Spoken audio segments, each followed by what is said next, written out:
Кыргыз тили улуу тил го, кылымдарды карыткан. Улутубуз ушул тилде орун алган тарыхтан.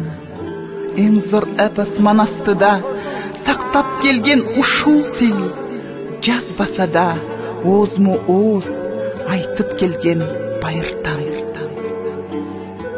Эң байыркы калкыбызды сактап келген ушул тил, бүт дүйнөгө кыргыз элин даңктап келген ушул тил.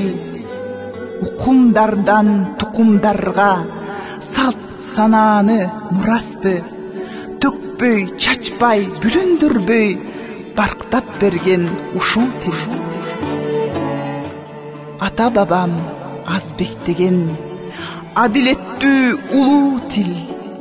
Акындарың сүрөттөсө эң бир кооз сулуу тил.